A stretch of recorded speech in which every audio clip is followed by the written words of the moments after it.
encontramos en el podcast de Hoy Te Cuento, por supuesto, acá conversando con ustedes. Siempre tenemos buenos temas. Hoy día vamos a hablar del cuidado personal compartido o custodia compartida, como le dicen algunos, qué es lo que es, se da o no se da, es factible, qué dice la ley. Y por supuesto, para hablar de ese tema tenemos un muy buen invitado. Está con nosotros Eduardo Quijón. Él es consejero técnico del Tribunal de Familia de Chillán y aparte de eso nos acabamos de enterar de una muy buena noticia. El presidente de la Asociación Nacional de Consejeros Técnicos, Eduardo, bienvenido. Muchas gracias, Angélica. Muchas gracias por la invitación. Esperemos aclarar algunas dudas que puedan surgir respecto de la conversación. Es un tema súper importante, es un tema súper relevante, el cuidado personal compartido, que muchas personas lo escucharon por ahí, lo confunden con otras cosas. Creen que es llegar y demandarlo. Bueno, vamos a conversar de eso también y el por qué muchas veces los tribunales no lo otorgan. Sí. Así que empezamos, Eduardo, pero antes de empezar, Eduardo, yo quiero que nos cuentes cómo llegaste a la Asociación Nacional, porque las personas muchas veces desconocen que en un tribunal no solamente funcionan los magistrados y los abogados, aparte del personal administrativo, sino que también hay otros profesionales que cumplen labores importantes dentro de un tribunal y dentro del Tribunal de Familia, lo que son los consejeros técnicos, seguiendo con Furcio, son tremendamente relevantes porque muchas veces lo que podría judicializarse para mal se termina en un buen acuerdo. Principalmente tiene que ver, con la formación profesional de los consejeros y consejeros técnicos. Nosotros estamos creados por la Ley de Tribunales de Familia, la 19.068, y la ley nos denominó principalmente como auxiliares de administración de justicia. Y como somos del ámbito psicosocial, psicólogo y trabajador social, estamos principalmente orientados a la función de asesorar individual o colectivamente a los jueces respecto a las materias que se ponen en conocimiento del tribunal. Y eso es como todo, porque familia ve todos los conflictos de familia, desde causa de adopción, medida de protección, violencia intrafamiliar, cuidados personales, relación directa y regular. Es decir, es bastante amplio el conocimiento que debemos tener respecto de la dinámica y problemática de la familia y principalmente con el abordaje del interés superior del niño, o sea, cómo en definitiva velamos por proteger a los niños respecto a estas conflictivas que muchas veces se dan en los tribunales de familia. Y la participación de la asociación tiene que ver principalmente con relevar estos aspectos desde lo gremial, respecto de los derechos fundamentales al resguardo de las funciones de los consejeros técnicos, pero también desde una mirada técnica, es decir, incorporar la mirada técnica que tienen los trabajadores sociales, así como los psicólogos, en la judicatura, principalmente para que él comprendiendo de mejor manera los fenómenos. Muchas veces se toman decisiones sin reconocer el impacto que esas decisiones tienen en las decisiones jurisdiccionales, los jueces, en la determinación, por ejemplo, de los derechos asociados a las personas respecto a generar un protocolo, una coordinación con Carabineros, implica también impactos que eventualmente toma una decisión. Así que, de cierta manera, la participación de la asociación y la mía ha estado siempre involucrada también desde lo técnico. Y creo que a nivel nacional de todo y cada uno de los consejeros técnicos, que son alrededor de 600 a nivel nacional, está como esa inquietud. Bueno, es importante, es un logro que es no menor y es algo importante que rico que tenemos al presidente de la Asociación Nacional de Consejeros Técnicos en Chillán. Sí. Primero, nos da una tranquilidad porque es muy distinto una persona que no está en un gremio.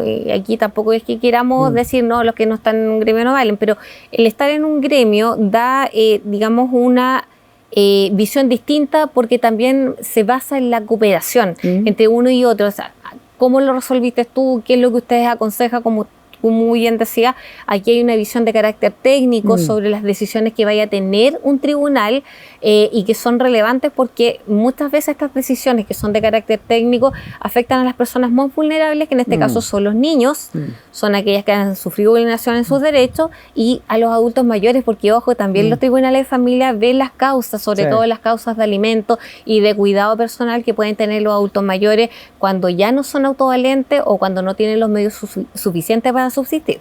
Sí, y hay una participación esencial, por ejemplo, el derecho al acceso a la justicia. Muchas veces las personas van a un tribunal sin saber cuáles son sus derechos fundamentales, respecto de cuáles derechos se les reconocen a adultos mayores, personas en situación de discapacidad, muchas veces que tampoco tienen esa claridad y de cierta manera con esta mirada uno le empieza a incorporar elementos fundamentales respecto también de explicarle al juez que tiene conocimiento jurídico respecto de lo importante que es su decisión y que esa decisión tenga un aparataje respecto de comprender el fenómeno desde el impacto que va a tener esa resolución.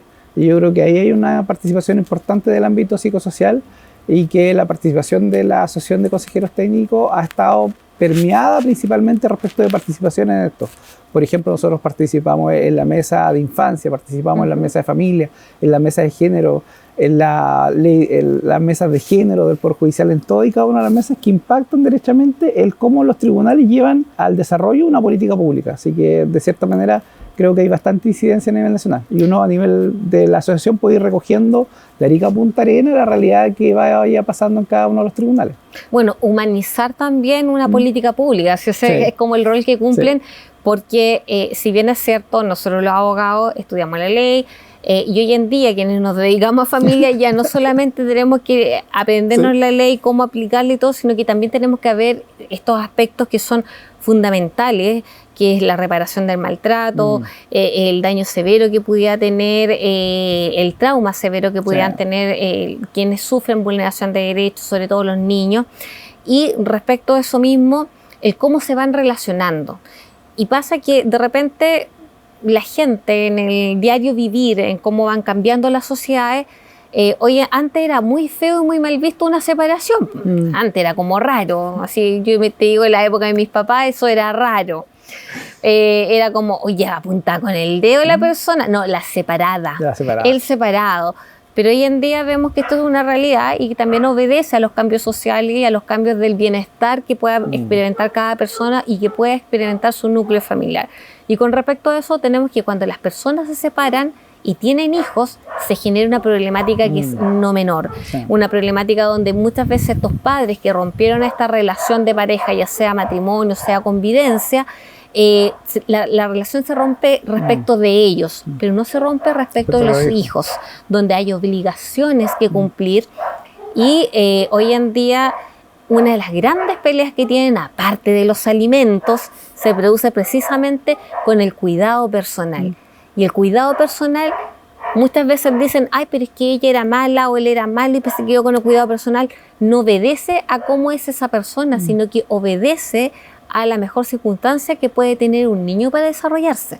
Sí, ahí hay varios elementos que se dan principalmente, bueno, toda separación viene gatillada principalmente por una crisis, y esa crisis en definitiva genera posiciones contrapuestas, y muchas veces esas posiciones contrapuestas están exacerbadas en razón del relato, en razón de la historia, en razón del dolor también asociado. Y ahí está invisibilizada muchas veces la situación de los niños. Y ahí importa que de cierta manera los padres tengan una amplitud de mirada para reconocer las necesidades de su hijo y respecto de dónde eventualmente sus hijos pudiesen estar mejor protegidos, cuidados y principalmente dónde se les estén salvaguardando sus derechos. Eso queda bastante, muchas veces invisibilizado en algunas separaciones, principalmente, y está dado porque los padres muchas veces no logran visualizar esas necesidades de sus hijos. Y están principalmente centrados en su conflicto. Es decir, están centrados en la separación, en quién logra ganarle el gallito al otro, quién en definitiva logra una pensión mayor o una pensión menor, o quién eventualmente logra quedarse con este trofeo que muchas veces son los niños. Y ahí en la práctica lo único que se ven más perjudicados son los niños, porque ellos son los más expuestos a que esta situación de conflicto lo esté triangulando, lo esté exponiendo y eventualmente también participando de forma activa. Por eso yo creo que el legislador, respecto cuando modifica el artículo 225, que antiguamente antes estaba establecida principalmente que el cuidado estaba radicado en la madre y exclusivamente en la madre. Claro, lo que significaba también una carga que no creo que se entienda una carga como algo malo, sino que significaba una carga más al rol que tenía que ejercer la mujer. Al rol de cuidado, principalmente que el cuidado estaba muy feminizado, o sea, era la madre la única y exclusiva que tenía habilidad, o sea, como que el papá no sabía cambiar pañales, el papá no podía participar, y ahí en definitiva yo creo que el legislador logra posicionar el elemento respecto de la participación de ambos padres en la crianza de los hijos. Y yo creo que también está recogido por la Convención Internacional de los Derechos del Niño. La ley de garantía, hoy día la 20.430, en el artículo 10, dice que los padres son los primeros llamados a la crianza y protección de sus hijos. O sea, todas las leyes han ido propiciando que son los padres los llamados a proteger. Ahora, respecto de ese proteger y velar por la debida crianza, educación, requiere herramientas, y requiere que estas herramientas estén desde un principio de colaboración. Hoy día la participación en la crianza debe ser colaborativa, la participación en la educación debe ser colaborativa, y eso importa que hayan acuerdos entre los adultos y principalmente porque eso va a tributar que los hijos tengan una mayor estabilidad, de tener figuras sanas y que en definitiva que esas figuras las puedan reconocer con una estabilidad emocional que le impacte de forma positiva a ellos. Bueno, eso es lo que nosotros conocemos como corresponsabilidad compartida. ¿Sí? Todo lo que tú nos estás relatando, para que nuestros amigos que ven el programa puedan entender, eso es lo que se conoce como el principio de corresponsabilidad compartida, donde el papá y la mamá, es decir, los progenitores que aman y tienen que y a sus hijos tienen que participar de manera activa en la crianza. Y eso no significa solamente estar cuidando que se coma la comida, que vaya al colegio y que estudie, sino que también significan otros cuidados. El cuidado médico, el cuidado de las actividades de entretención, la educación, ir a las reuniones, y de repente sea un tema, porque de verdad sale y dicen, pero ¿por qué la magistrada o el magistrado me dijo que yo no iba a la reunión y por qué la otra parte sacó de que yo no iba a la reunión y no soy la apoderada? No, pues no es la apoderada, no va a las reuniones, puede figurar en el papel como apoderada, pero no está ejerciendo su rol propiamente tal. El papá, por ejemplo, muchas veces pasa que el papá quiere ser partícipe y la otra parte se opone. Y hay otros vicios también que se cometen mucho cuando existen estas separaciones tortuosas, que es la alienación parental. Y ese es un tema grave.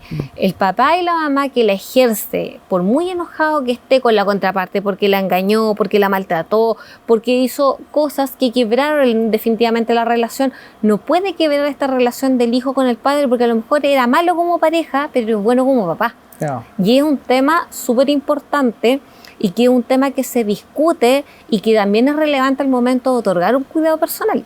Sí, porque ahí el legislador creo que adecuó bastante la norma respecto de que el padre que no propicie la vinculación sana con el otro, es decir, que el padre que tiene el cuidado va a tener que favorecer el contacto con el otro adulto. Claro. Y el que lo impida eventualmente es causal de la pérdida de cuidado. Sí. Yo creo que el legislador apuntó bastante bien positivamente. Sí. Es decir, le entregó no tan solo al padre que no tiene el cuidado en involucrarse, sino que también le entregó una carga respecto al padre que tiene el cuidado de generar las acciones o propiciar que el padre que no lo tiene mantenga esta vinculación.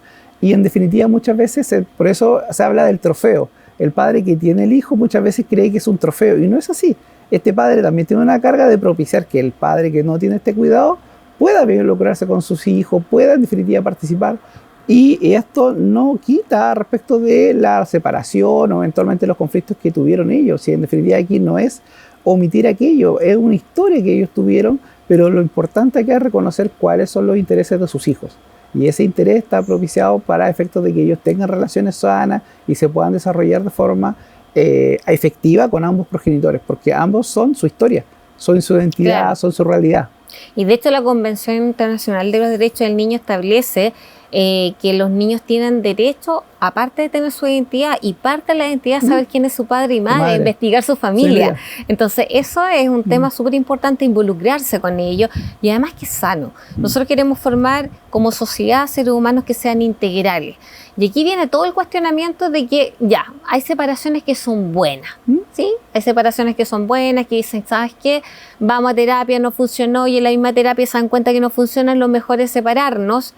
Y pasa este tema que llegan y me dicen, oye, me llegan muchas veces a la consulta, señorita Angélica. Y yo, oye, agradezco cuando me dicen señorita, porque con todos los años que yo tengo, que ya soy señora hace muchos años, que me digan señorita es una bendición, yo me puedo hasta enamorar.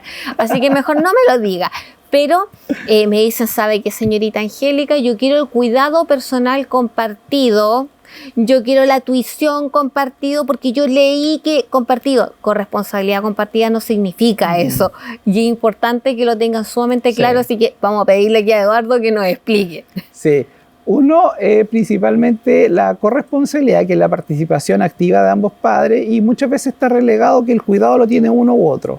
Pero el tema del cuidado compartido es una figura totalmente distinta que el legislador la incorporó en la modificación del 225, el 226, y particularmente establece que las partes deben velar por un acuerdo. Es decir, no es una situación que los tribunales puedan, en definitiva, establecer porque quedó radicada en la voluntad de las partes, que la pueden hacer por escritura pública y esta escritura pública la pueden inscribir en el registro civil, pero requiere un acuerdo de voluntad. Porque el cuidado personal compartido requiere principalmente acuerdo en la crianza. Y acuerdo en definitiva de tal estilo donde los padres tengan tal nivel de comunicación y principalmente de comunicación que sea sana, que sea protectora y que en definitiva genere todos estos procesos de entender la participación activa de ambos padres. Pero muchas veces cuando está el conflicto o están centrados en el conflicto, no se puede lograr aquello. Estos niveles de acuerdo, de participación integral, es complejo. Y por eso el legislador, yo creo que lo entendió bastante bien, le dijo, mire, ¿sabe qué? Estas situaciones no pueden ser tenidas o consideradas en un tribunal de familia, porque los tribunales de familia principalmente resuelven conflictos. Y el cuidado personal compartido no es un conflicto, sino que es un acuerdo voluntario establecido por las partes en razón de la propia realidad que estos tienen, respecto también de la edad que tienen sus hijos, respecto, por ejemplo, del domicilio que tiene uno u otro. No hay cuidados personales compartidos buenos o malos, sino que en definitiva eso tiene que ver principalmente cómo estos adultos lograron tal nivel de acuerdo que en definitiva se centraron respecto de cuál le pudiese ser más beneficioso para sus hijos. Y es un tema, porque muchas veces llegan personas que quieran demandar un cuidado personal compartido, pero el tribunal es claro, o sea, no, eso no se da. Basta que uno de los dos diga no y no se va a dar.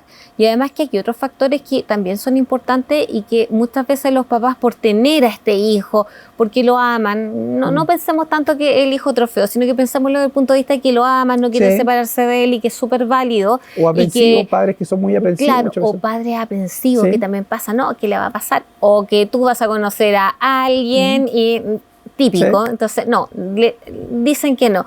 Y el tribunal falla a favor de ese no, de que no sea compartido, primero porque no se puede demandar el compartido, y segundo porque aquí hay un factor que muchas veces están olvidando, porque muchas veces los papás quieren un cuidado personal compartido, que si logran ponerse de acuerdo es súper sano, pero muchas veces lo quieren con un objetivo de yo como papá amo a mi hijo, pero no están pensando en la estabilidad emocional que significa andar como pelota de casa en casa. Y si bien es cierto, el legislador lo estableció para aquellos papás, sobre todo, que tienen una muy buena relación y que logran estar de acuerdo en el tipo de crianza que le van a dar a sus hijos. Pero otras veces no. Otras veces los papás lo piden porque yo quiero estar más tiempo con él, quiero estar a solas con él, y es súper válido. Pero no, muchas veces el cuidado personal compartido puede producir, atendiendo principalmente a factores que tienen que ver como la edad de los niños o la fragilidad emocional que puedan tener estos niños, que pueden ser muy perjudiciales, y en ese sentido los tribunales han establecido jurisprudencia respecto de que aquí el interés superior es el niño, la estabilidad emocional es el niño, no es la de los adultos, y cuesta que lo entiendan. Sí, y hay un principio, que tú muy bien lo dijiste, que es el tema de la estabilidad. De cierta manera, este transitar de un domicilio a otro, este transitar respecto de no establecer límites, porque un padre, por ejemplo, estableció reglas. Por ejemplo, te acuestas a las 9 de la noche y el otro padre eventualmente le dijo, no, sabes que sigue largo y sigue jugando a la Play. De cierta manera, eso requiere tal nivel de compromiso en la cooperación de la paternidad, que si eso no está, es complejo. Y por eso muchas veces requiere esto, la participación de los padres respecto de esto, y principalmente porque el legislador le dice a los tribunales, sabe que usted deberá velar por la mejor estabilidad del niño. Es decir, si el niño se mantuvo con la madre y eventualmente eso está siendo propicio para el niño, para su interés, y la madre ha propiciado la vinculación con el padre, en definitiva no hay por qué cambiarlo. Claro. Y lo mismo versus si el padre es el que está ejerciendo este cuidado y el padre le da una estabilidad, le da la participación a la otra madre, por cierto, en definitiva se debiese mantener. Por eso el principio también de la estabilidad respecto de los recursos que tiene el adulto que protege y cuida al niño es fundamental para efectos de la decisión que toman los tribunales. Ojo, aquí también tiene que ver con muchas veces con informes, con antecedentes, con el interés manifiesto también de los niños, porque muchas veces está el interés manifiesto, los niños desean muchas veces, en razón de esta misma disputa, empiezan a decidir, empiezan a manifestar, yo me quiero quedar con mi mamá, con mi papá, pero también hay un interés superior que los tribunales deben velar. Uno es el interés manifiesto. Los niños muchas veces verbalizan, yo me quiero quedar con mi papá, pero si el tribunal pondera que ese interés manifiesto está contrapuesto con el interés superior, muchas veces la decisión incluso es contraria a esa decisión de los niños. Muchas veces vienen los papás y nos dicen, oiga, pero si mi hijo quiere quedarse conmigo, pero si el tribunal verifica que ese interés manifiesto está contrario a este interés superior, muchas veces la decisión va a ser contraria incluso a ese interés manifiesto, velando principalmente para que este niño tenga aspectos asociados a su garantía, estabilidad y seguridad, y principalmente para que su vida adulta sea propicia, o sea, que en definitiva se le entreguen cada una de las herramientas que el adulto debe proteger respecto de un niño o adolescente que está en desarrollo, que está formando su propia personalidad y que en definitiva está logrando un principio de autonomía para efectos de su vida futura. Bueno, y eso es importante también porque existe la posibilidad de que se escuche a este niño, que es importante, que antes no se daba eso. Yo me acuerdo que cuando yo empecé a tramitar, ya se daba que pudiera desde determinada edad un niño opinar. Hoy en día se le consulta y eso es súper bueno, porque uno detecta otras falencias. A veces los papás, y esto ha pasado y es real, a veces los papás van por una regulación de la relación directa y regular, es decir, la visita, un cuidado personal, lo que la gente conoce como tuición, y nos encontramos con que ninguno de los dos cumple con los factores de protección. Y ese niño inmediatamente pasa a una nueva causa, que es una medida de protección, donde hay que buscar a un adulto responsable, porque ambos papás no cumplen y no tienen habilidades ni marentales ni parentales, porque ahora le dicen parentales, antes era solamente parentales, pero en el fondo no tienen habilidades como papá y mamá, y se envían a diferentes programas para que puedan irlas desarrollando. Y muchas veces son niños que los papás van por una solución y terminan en otra cosa. Y eso también tiene que ver mucho con la expertise de lo que son los consejeros técnicos, la expertise de los abogados que están llevando la causa, que pueden detectar de que aquí hay problemas en las habilidades marentales o parentales que tienen los padres, y con lo que es la consejería técnica, porque ahí generalmente, para que la gente entienda, quienes no han tenido nunca un problema y no han tenido que llegar a un tribunal de familia, cuando uno llega con su cliente, se encuentra con personas como Eduardo, que salen y le dicen y le comentan que son consejero técnico y que quiere ver la posibilidad de llegar a algún acuerdo para evitar dilatar un juicio. Es una economía procesal y que muchas veces es mejor que verlos enfrentados, porque hay una persona que es un amable componedor en el fondo de la situación por beneficio de los niños, y ahí uno detecta algunas cosas. Sí, muchas veces los padres, en general ha sido un procedimiento que se ha establecido como, o normalizado en los tribunales, de esta entrevista previa por parte de los consejeros técnicos para efectos de acercar las posiciones, y ahí claramente muchas veces hay discursos, relatos de los adultos que igual para devaluar al otro van castigando y van generando también la comprensión de un fenómeno que muchas veces está dado por situar la posición de una demanda. Por ejemplo, yo quiero tener el cuidado personal, y viene el otro adulto, lo devalúa, y viene el otro que lo vuelve a devaluar, y muchas veces son situaciones bastante graves las que señalan, y eso puede desmeritar muchas veces, sin darse cuenta de ello, la posibilidad de que el tribunal iniciara una causa de oficio por medida de protección para efectos de resguardar los derechos de los niños, principalmente porque está verificando que este conflicto está tan exacerbado que los niños están eventualmente expuestos a una situación que le puede estar afectando sus derechos más fundamentales, principalmente derechos fundamentales de vivir en un ambiente sano y protegido respecto a la libre violencia. Muchas veces hay contextos de violencia, agresividad en el relato, muchas veces van los niños en la audiencia y lo están escuchando y van diciéndose cosas que uno queda sorprendido respecto del cómo van devaluando al otro padre en frente de sus hijos, y eso también genera una situación bastante desventajosa, principalmente para el niño, para tener un lugar en definitiva donde los padres uno no espera que el padre en definitiva cree un imaginario del papá ideal, que a lo mejor no existe, pero también es importante cuidar las palabras, de no atacar al otro, si eventualmente uno tiene que, con los antecedentes y con la mesura posible, en definitiva entregar los antecedentes, y siempre va a tener la oportunidad de hacerlo, pero hay momentos y momentos, y muchas veces frente al niño no es adecuado muchas veces entregar un relato tan agresivo, violento, porque lo único que está haciendo es afectar al niño. Y ahí cobra relevancia cuando se detectan este tipo de situaciones, se detectan en el fondo vulneraciones reales que están sufriendo los niños con todo este relato que tienen los papás. y a veces el mismo niño dice, a mí me ha pasado que de repente está ahí, está la señora ligando con el pequeñito de la mano y el niño de repente llega y dice, no, si mi mamá me pega porque... y queda la escoba.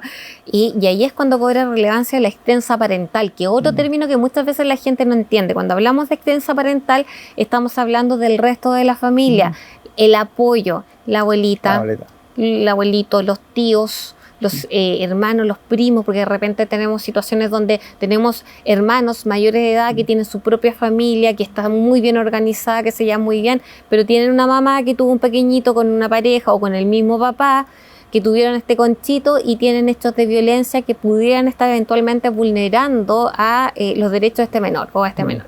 Y se detectan, y esa extensa parental muchas veces es el colchón de descanso para un niño. Sí.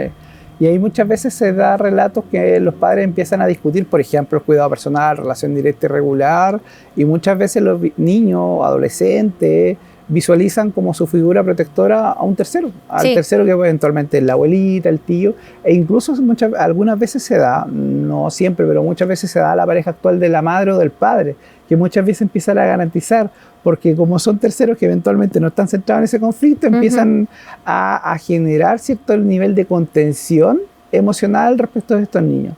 Y ahí es importante porque los tribunales hoy día tienen ese aspecto de visualizar estos adultos garantes que deben garantizar para efectos de ir protegiendo. Y muchas veces los padres que empiezan a mirar, ¿y por qué se le entregó el cuidado al abuelo o a la abuela?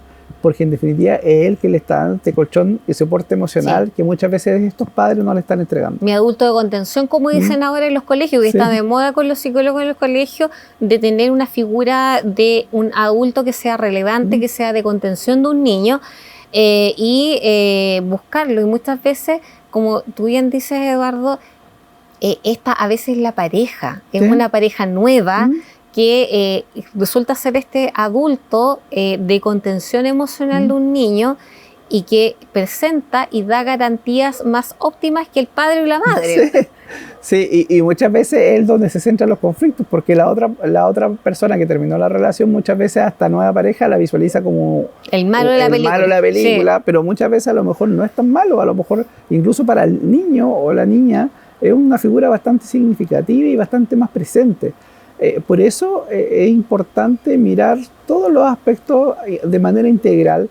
Es decir, hoy día no está la mirada de lo adultocéntrico. Antiguamente se centraba en la voluntad de los adultos. Los adultos ponían en posición, es que yo como adulto tomo una decisión. Hoy día está la mirada de los niños respecto de qué elemento garantiza efectivamente al niño o a la niña o al adolescente su protección.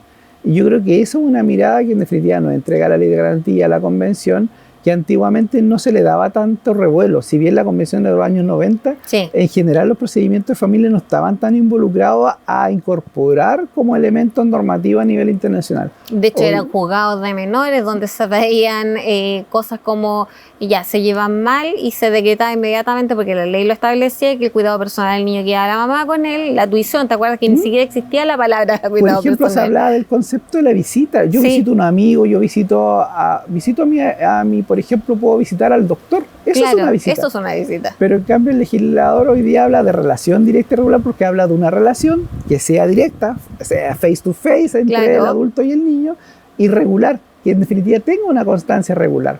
Por eso hoy día no se habla de visita. Pero claro, quedan los resabios antiguos y la gente todavía sigue hablando de la hasta prisión. El día de hoy, gente joven que todavía habla del tema. Oiga, quiero regular visita. No, no es visita, es relación directa y regular, porque la visita usted la puede hacer a cualquiera. Pero respecto a un niño es una relación, es decir, algo que es permanente, es propicio y en definitiva es recíproco. Es decir, el padre entrega afecto y el niño entrega afecto.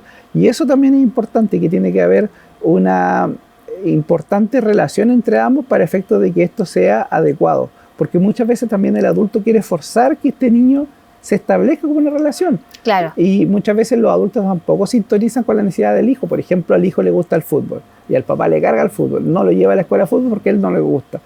Creo que uno tiene que empezar a mirar cuáles son los aspectos de la necesidad de su hijo para su propio desarrollo, toda vez de que éste está logrando su propia identidad. Y ahí uno tiene que ir favoreciendo esos espacios, y principalmente porque hoy día yo creo que hay bastante elementos, tanto tecnológicos, video y todo, que van enseñando un poco cómo sintonizar efectivamente con los hijos. Y yo creo que eso es un desafío para todos los adultos. Todos me dicen, a nadie nos enseñaron a ser padre y madre. Por cierto, es un desafío de todos los días y se construye. Y principalmente para padres que están separados. Pero eso, ese desafío creo que se enriquece si eventualmente uno tiene la voluntad de entender o poner en el centro primero al hijo. Sí, y eso es súper relevante porque de repente me dicen, ¿sabe quién? Yo pacté invisiblemente, y siempre le digo, por eso hay que formalizarlo. Yo sé que se llevan bien, pero pueden ir a un centro de mediación, pueden hacer un acta extendida ante notario o pueden pedir, solicitarlo. Hay gente que va al tribunal de repente y dice, lo quiero hacer en el tribunal, se equivoca, que hay que ir a mediación. Pero la idea es formalizarlo, porque muchas veces las palabras quedan en el aire. Sí. Entonces me dicen, ¿sabes? Lo que pasa es que yo pacté con mi ex, o el innombrable, el tóxico, la tóxica. Me dicen, yo quedo sorprendida, digo, pero ¿por qué se tratan así? Son padres de unos niños. Y quedamos en que iba a ser cuidado personal compartido, porque la ley establece que es compartido. No, la ley no entrega la facultad, hay que entrar a explicarle todo de nuevo. Pero ¿sabe qué? Llevé al niño psicólogo porque el colegio me informó que no tenía buen comportamiento, que estaba un poco irascible, y me dicen que esta inestabilidad de estar en una casa y otra no se puede y que están sus derechos prácticamente vulnerados. Entonces yo pregunté por ahí a una amiga que hizo algo parecido, fui al tribunal y solicité una medida de protección, que suele pasar. Sí, suele pasar. Y se abrió una causa proteccional. Y ahora el papá o la mamá no lo puede ver. O el papá y la mamá ya no va a tener 15 días con él, entonces nos vamos a ir a un juicio. ¿Y qué pasa? Que efectivamente la causa se termina judicializando y aquello que era voluntario, que no se fijó en ninguna parte, termina finalmente otorgándose el cuidado personal, declarándose, que esto es importante que la gente se declara, no es que se otorgue, se declara. ¿Por qué? Porque la ley establece que donde vive el niño con ese padre se tiene que quedar a menos que exista alguna situación vulneratoria de sus derechos para poder cambiarlo. Entonces, pero si estaba bien conmigo, me decían 15 días al mes, 15 días con el otro papá, y ahora ya tengo que ir a regular y me quitaron eso.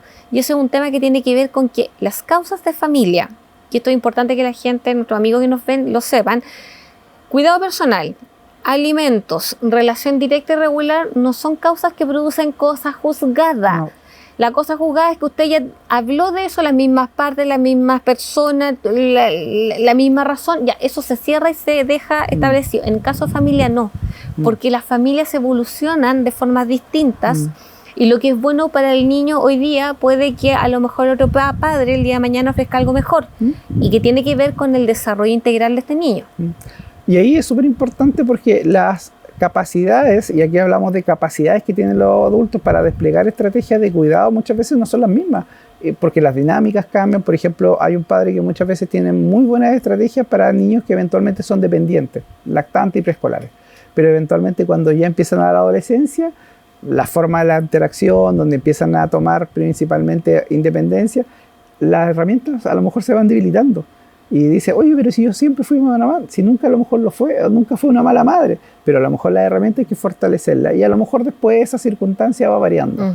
Por eso es importante lo que tú decías, que la situación no es estática, la familia es dinámica, las situaciones de la familia son bastante cambiantes en el tiempo, y ahí uno tiene que estar súper atento leyendo estos aspectos, principalmente, por ejemplo, las instituciones que son garantes de la protección de un niño. El colegio, salud y todos los entes, principalmente la familia extensa, que muchas veces en definitiva también va colaborando en esta dinámica. Por ejemplo, muchas veces nos pasa que los adolescentes o los niños se viven con un padre, pero mantienen una relación muy afectiva con un primo, por ejemplo, y este primo viene en otro domicilio y empieza en definitiva a quedarse, pero principalmente no por el adulto, sino que en definitiva también quiere porque le garantiza la actividad o recreación. Son elementos que en definitiva van cambiando o se van situando. Y ahí es súper importante ir reconociendo esa alerta o esos cambios, porque lo importante es irle dando estos espacios de protección a los niños y que en definitiva vaya garantizándose siempre este derecho a la estabilidad. Y aquí no implica que estemos cambiando al niño de todos los días o que una semana esté con uno, o otra semana esté con otro, en razón de estos cambios, sino que ir brindando una estabilidad, pero que esa estabilidad vaya centrada con la seguridad, pero también respecto de que estos padres vayan entendiendo dónde su hijo puede estar mejor. Y no desde la mirada de ellos, sino que desde la mirada del niño. Que eso también es un desafío. Yo creo que uno de los desafíos que hoy en día implica el cuidado personal, ya sea compartido o que se en el fondo declare respecto de un padre hacia un niño.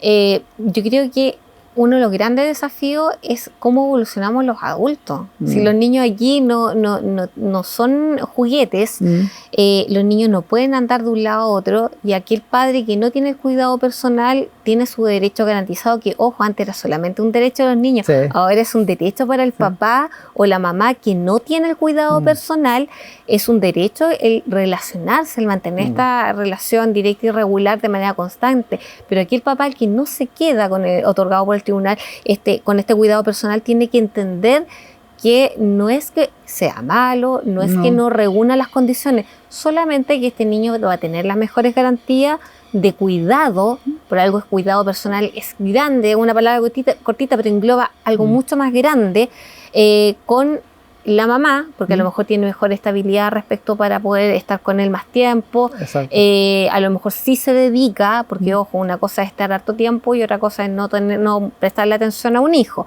Entonces ese papá no debe sentirse, yo sé que cuesta que no se sienta mal, pero deben tener las personas la capacidad de entender que esto era lo mejor para su hijo en este momento, y en algún momento quizás va a ser él quien va a tener las mejores condiciones. Entonces, hoy en día, si uno analiza, la gente toda quiere cuidado personal cuando se separa, ya no le quiero hacer tanto daño a él, a pesar que estoy súper enojada con él o súper enojada con ella, no le quiero hacer tanto daño, pero para que no haya problema con los niños vamos a tener cuidado personal compartido. Pero a veces no se da los presupuestos para ese cuidado personal compartido, y ojo que la ley no lo establece como una obligación o como algo que pueda regular un juez. No, porque ahí están las limitaciones, y ahí esta limitación está dada principalmente porque el juez resuelve conflictos, y el cuidado personal compartido, como decíamos en un principio, tiene que ver con estos acuerdos de voluntad. Y yo creo que hay un elemento que es central. Por mucho que exista la voluntad, esta voluntad debe estar escriturada, como tú muy bien decías, porque el no estar escrito muchas veces se dan a las interpretaciones, y esas interpretaciones generan conflicto y van a generar también la exposición a los niños. Nosotros siempre también invitamos a las personas, en definitiva, a escriturar estos acuerdos, que muchas veces son bastante sanos. Muchas veces la gente llega a muy buenos acuerdos, y en definitiva acuerdos que están velando por los derechos de sus hijos, pero estos acuerdos no están escriturados. Y al no estar escriturado también van a generar a lo mejor un posible conflicto a la vuelta de la esquina. Uno dice, en 2 meses más, 3 meses más. Muchas veces nos pasan situaciones donde el niño, por ejemplo, tiene que ir a un paseo, quién lo decide, quién no. Hay algunas cosas que de repente pueden ser detalles, pero son detallones al momento de la relación de los adultos. Y eso es súper importante dejarlo establecido. Por ejemplo, una operación, ojalá que un hijo no se enferme, pero muchas veces también pasa el quién la autoriza, cómo lo autoriza. Todas estas situaciones, muchas veces, cuando los padres se separan, deben dejarla bien establecida.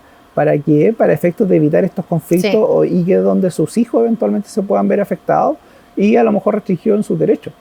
Sí, y es un tema súper importante. Yo siempre les digo, formalicen.